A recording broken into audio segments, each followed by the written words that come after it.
Hi again, Annwyn Avalon, Water Witch and Priestess here. I'm here to talk to you just a little bit about healing and partaking of the waters when you're in a space of healing.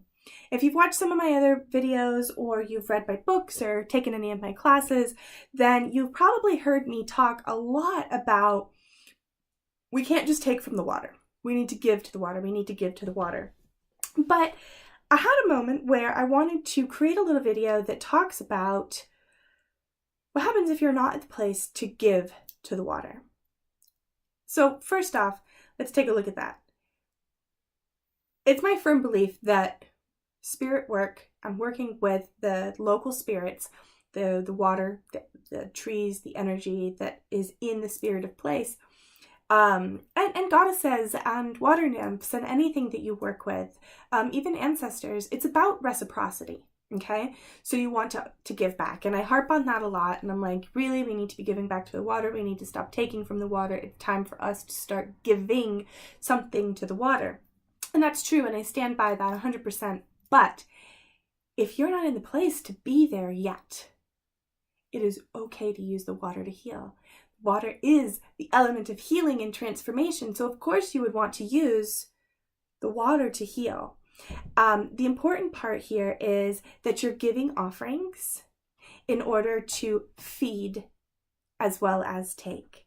And so there's simple things that you can do. Perhaps you're doing a very powerful healing ritual at the water and you are not really in a place that you can do energy work to give because you're just really in a bad place in your life.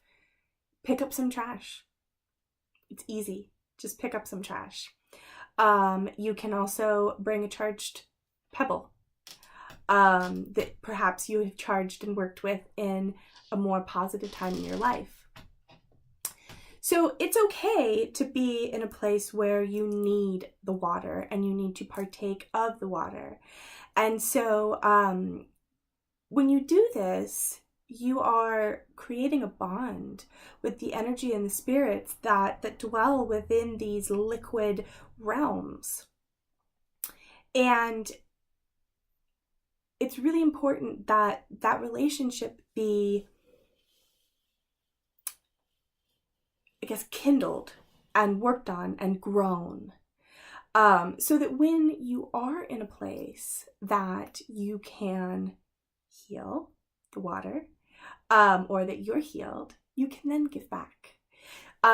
Especially if you are in a place of healing, one of the wonderful things about being in a place of healing is that soon you will be healed.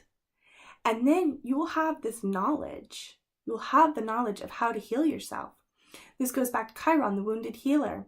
The very short Annwyn version of this story is Chiron was a centaur in battle and got wounded. He kind of went off to sulk about his wounds. He couldn't get healed. And this is the very short version. And over time, he started to learn how to heal himself, and he did.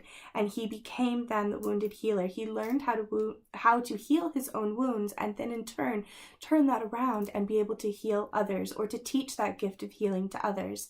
So it's okay to let the water teach you how to heal yourself, and it's okay to partake of that energy without any guilt. You don't have to have any guilt about that. Let the water heal you. The water's invested in you. And this is one of the reasons why I always talk about making sure that we're giving back, because the water is invested in you. And so once you're in that place of healing, and the water is going to help, it knows that you can heal yourself. But once you're there in that place,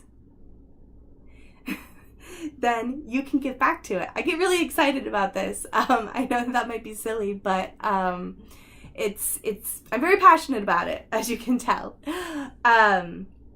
So it's about that reciprocity. It's really about reciprocity. And if you take now, it's okay. Just make sure that you give back later.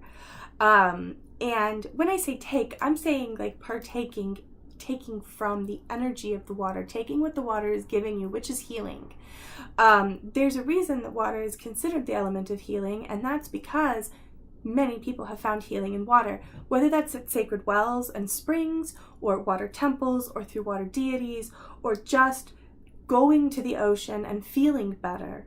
There's studies in science that say, the ocean does actually make you happier and makes things a lot more pleasant in your life, at least for that moment that you're there.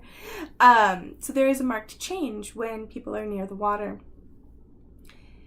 This is probably because we're deeply connected to it. We're born from water. Life came from water. Without water, we can't live.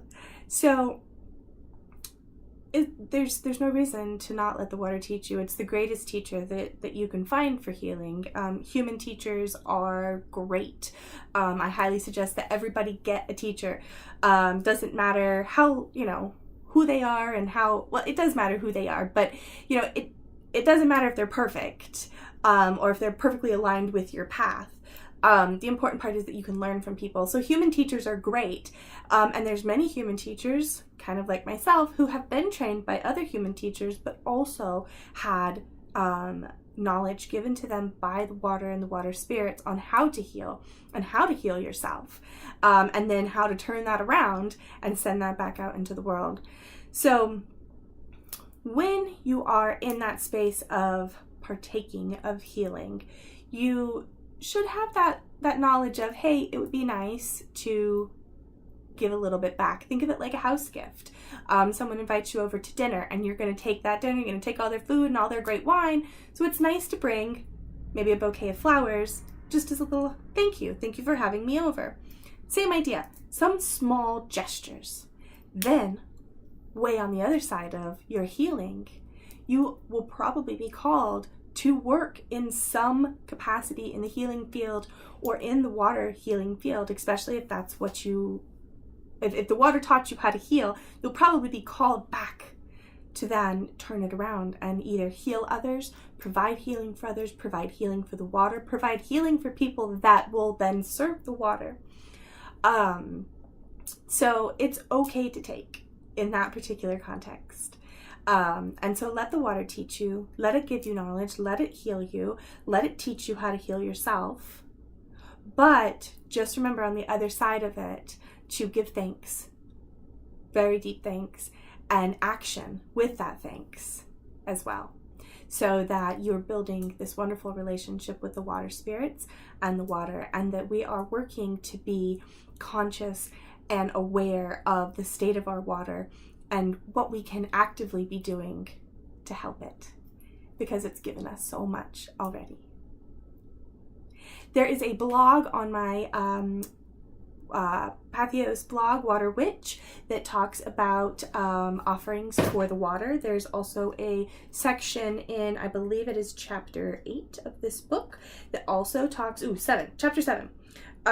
In this book that talks about how to give offerings, what are appropriate offerings, what offerings our ancestors used, and kind of what you can do now to kind of practice similar to our ancients, but in a more environmentally conscious way. The ancient Celts would throw precious items into the lakes, chariots and swords and shields and just amazing things into the lakes as offerings to these spirits. And in turn, we can look at that and say, oh, okay, well, we can throw things that we are precious to us in the water as an offering. But take a step back from that for just a minute. Don't drive your car into the lake as an offering. That's just going to pollute it. So thinking of these types of things like, okay, giving to the water historically has had sacred items deposited into it. But sacred items for us in this modern period are much different than our Roman and Celtic ancestors or whatever culture you come from. And so things like charging driftwood, charging water, creating sacred symbols in the sand, putting Reiki into the ocean, cleaning things, picking up trash, and the removal of waste from these sacred waters is really, really important. So, Anyways, I think that this is going to finish up the video here. Otherwise, I'll just be rambling about the same thing over and over. Just be really mindful of your practices and the offerings that you're giving. And just know that if you are in the place of healing rather than giving, that it's okay. Let the water teach you. But just remember that reciprocity is important. And so think of ways that you may be able to give back that are in your capacity while you're in this process of healing. And then perhaps on the other side, you'll be able to give even more and be able to work as a water priestess or a water activist within your community. Thank you so much for tuning into my video. You can check out more about me at my website, waterwitchcraft.com, and also waterpriestess.com. They are separate websites, so check them both out. I hope that you guys have a wonderful, wonderful day, and thank you so much for tuning in. See you next time.